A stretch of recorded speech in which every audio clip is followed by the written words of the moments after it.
Assalamualaikum warahmatullahi wabarakatuh. Selamat malam, salam sejahtera untuk semuanya.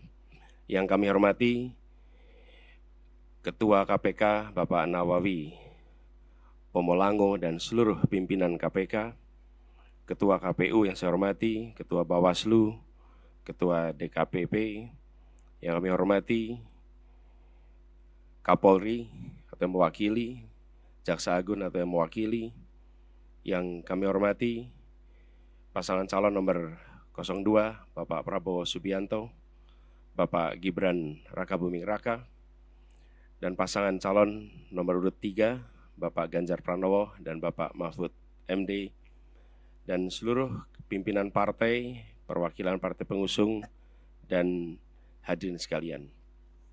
Izinkan kami merespon apa yang tadi disampaikan oleh KPK. Kami melihat persoalan yang sama seperti tadi dipaparkan, bahwa komitmen untuk memberantas korupsi harus mulai dari puncak, dari yang paling atas. Dan kita menyadari Indonesia, seperti yang disampaikan, didirikan oleh orang-orang yang berintegritas. Dan contoh-contoh seperti Muhammad Hatta, Hugeng, Baharudin Lopa, dan akhir-akhir kemarin adalah Pak Artijo Alkostar, adalah contoh pribadi-pribadi berintegritas yang saya rasa harus kita kembalikan lagi di Republik ini. Ini persoalan yang amat serius, yang tidak boleh kita anggap enteng dan sederhana. Tadi disampaikan tentang Corruption Perception Index yang menurun, SPI, IPAK yang tadi ditunjukkan.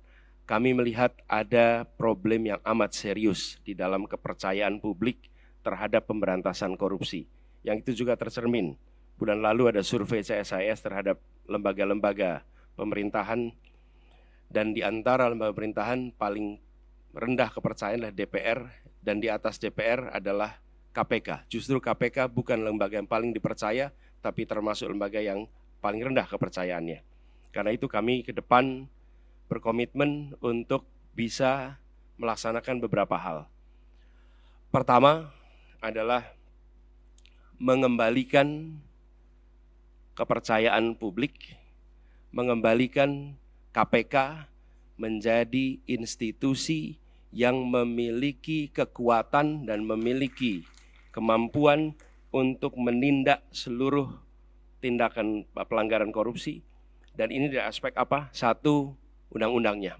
Kita ingin mengembalikan agar KPK berwibawa lagi secara legal seperti dulu. Dan ini artinya merevisi Undang-Undang KPK. Kami ingin agar revisi ini akan bisa mengembalikan KPK kepada posisi yang kuat. Yang kedua adalah standar etika yang tinggi di tubuh KPK. Kita ingat era di mana KPK datang di sebuah tempat, tidak mau ikut makan, tidak mau ikut kegiatan-kegiatan yang didanai di luar KPK. Standar yang tinggi itu harus dikembalikan di KPK, sehingga bukan saja undang-undangnya memberikan kekuatan dan kemandirian, tapi juga di dalamnya baik pimpinan maupun seluruh staf bekerja dengan kode etik yang amat tinggi. Yang ketiga adalah rekrutmen. Rekrutmen di KPK kita perbaiki sama-sama, seperti tadi disampaikan yang diusulkan oleh Presiden di tingkat pimpinan, maupun rekrutmen staf. Bukan sekedar mencari pekerjaan, tapi menjadi tempat untuk memberantas korupsi. Ini hal pertama yang kami ingin lakukan. Yang kedua adalah seperti katakan tadi, optimalisasi LHKPN. Dan kami setuju, bila tidak itu dilaksanakan, maka bisa dilakukan demosi, bahkan reposisi atau sanksi yang lain. Lalu kami melihat perlunya kita menuntaskan undang-undang atau RUU perampasan aset. Koruptor harus dimiskinkan, tidak ada pilihan lain. Ini adalah hukuman yang harus diberikan. Yang berikutnya adalah kami ingin mendorong konsep illicit enrichment dan trading in influence. Sesuai dengan UNCAC yang harapannya nanti akan menjadi arus utama dalam pemberantasan korupsi. Lalu yang tidak kalah penting, kami berencana untuk mendorong pengesahan RUU pendanaan politik. Karena salah satu problem utama adalah justru karena proses politik pelibatan, baik itu kegiatan partai politik, kegiatan kampanye, yang tidak memberikan ruang yang cukup untuk pendanaan dari negara dan publik menjadi salah satu sumber korupsi yang terjadi di Republik ini. Kemudian kita berencana untuk memberikan hadiah yang layak bagi pemburu koruptor, sehingga yang memburu koruptor bukan hanya aparatur dari KPK, kepolisian, dan kejaksaan, tapi semua pihak yang ikut melaporkan, memburu, mereka mendapatkan reward yang setara. Ini adalah komitmen kami terkait dengan pemberantasan korupsinya. Yang berikutnya adalah terkait dengan sektor-sektor utamanya. Pemberantasan korupsi harus diselesaikan di semua sektor. Tapi kami melihat ada beberapa sektor utama yang harus diawalkan. Pertama adalah aspek pendapatan negara. Kami melihat penting sekali bila aspek ini dilakukan tindakan yang serius. Pajak, cukai, PNBP. Kemudian sektor sumber daya alam khususnya dan sumber daya laut. Yang ketiga adalah sektor pangan. Karena korupsi di sektor ini berdampak amat besar kepada kesejahteraan seluruh rakyat Indonesia. Yang berikutnya adalah yang ketiga, sektor layanan dasar, pendidikan, kesehatan, infrastruktur. Ini memiliki efek yang amat besar pada kualitas pendidikan, kualitas pelayanan kesehatan, bahkan kualitas perekonomian karena infrastruktur yang terganggu oleh praktek-praktek korupsi. Berikutnya adalah bisnis ilegal, judi, narkoba, dan lain-lain. Inilah sektor-sektor utama yang dalam hemat kami perlu menjadi perhatian di dalam pemberantasan korupsi. Jadi Bapak-Ibu sekalian yang kami hormati, kami berkomitmen bukan sekedar karena saat ini dalam tanggung jawab untuk menjadi calon presiden, calon wakil presiden, dan dimintai komitmennya di KPK. Perlu kami sampaikan bahwa komitmen kami untuk memerangi korupsi sudah dimulai sejak zaman dulu. Zaman mahasiswa aktif untuk memerangi praktek-praktek korupsi di era KKN merajalela.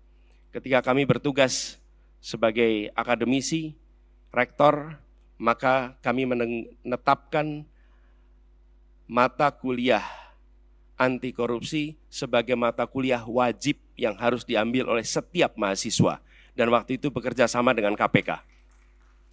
Barangkali menjadi satu-satunya universitas di Indonesia, bahkan mungkin di dunia, yang menjadikan mata kuliah anti korupsi sebagai mata kuliah wajib. Dan tujuannya seperti disampaikan oleh Pak Nurul Gufron tadi, di aspek pendidikan kita ingin memangkas suplai potensi koruptor. Dan bila itu dikerjakan, harapannya dalam jangka panjang kita akan bisa mencegah potensi itu. Yang berikutnya ketika kami bertugas di DKI, kami membentuk yang disebut sebagai Komisi Pencegahan Korupsi Ibu Kota, KPK Ibu Kota. Ini dikerjakan untuk kita mencegah praktek korupsi yang ada di dalam institusi Pemprov DKI Jakarta. Jadi Bapak-Ibu sekalian kami hormati, soal ini adalah soal serius, bukan soal untuk main-main, bukan soal untuk guyonan. Ini adalah persoalan korupsi yang amat mendasar harus dibereskan. Dan kami tegaskan bahwa komitmen yang kami sampaikan di sini adalah komitmen kami melanjutkan apa yang sudah kami kerjakan selama ini. Bukan semata-mata karena ditugasi menjadi pasangan calon presiden, tapi ini adalah komitmen lama yang akan kami teruskan. Dan insya Allah ketika kami ditugaskan, maka integritas menjadi faktor nomor 1 dalam penentuan pribadi-pribadi di pemerintahan. Termasuk ketika penyusunan kabinet, dalam penyusunan pimpinan-pimpinan lembaga, termasuk dalam mengusulkan nama-nama menjadi anggota KPK, pimpinan KPK. Ini semua bagian dari komitmen kita untuk mengembalikan agar kepercayaan rakyat pada pemimpin, kepercayaan rakyat kepada pemerintahan bisa pulih kembali, dan dengan kepercayaan itu kami yakin Indonesia akan bisa meraih semua yang dijanjikan oleh kemerdekaan. Seperti yang disampaikan tadi, 4 hal itu hanya akan bisa tercapai apabila kita memiliki komitmen untuk menjunjung tinggi integritas, kompetensi. Dan inilah komitmen yang kami berikan kepada seluruh rakyat Indonesia melalui forum yang terhormat pada malam hari ini. Terima kasih. Assalamualaikum warahmatullahi wabarakatuh. you.